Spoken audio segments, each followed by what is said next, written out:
La finance numérique a fortement progressé sur le continent africain depuis ces 5 dernières années.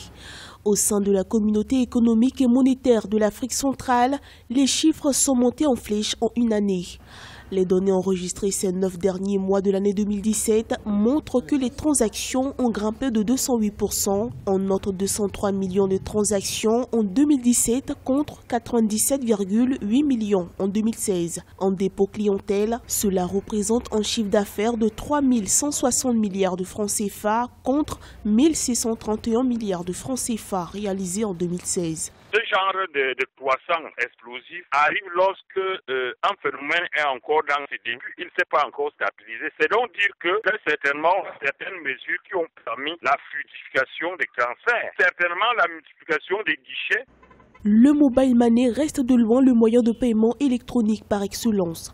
La BEAC, Banque des États de l'Afrique centrale, précise qu'il représente 97% du chiffre d'affaires réalisé, puisque 99% des transferts d'argent électronique sont effectués par ce service. Le Cameroun et le Gabon concentrent l'ensemble des parts occupées par le mobile money avec respectivement 49% et 41%. Une disparité alors que dans certains pays d'Afrique centrale, comme la Guinée équatoriale, la monnaie électronique est interdite.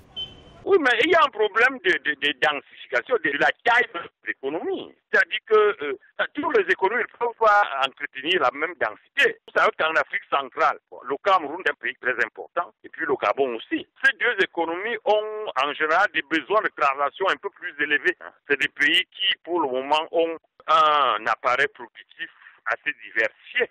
À fin septembre 2017, les paiements électroniques ont dépassé les 162 milliards de francs CFA contre 121 milliards de francs CFA en 2016 et pourraient encore grimper selon des analystes. Début 2017, la Banque des États de l'Afrique centrale a entrepris la limitation des transferts hors zone au CEMAC dans l'optique de maîtriser ces flux importants d'émissions monétaires. Une mesure qui ne fait pas l'unanimité.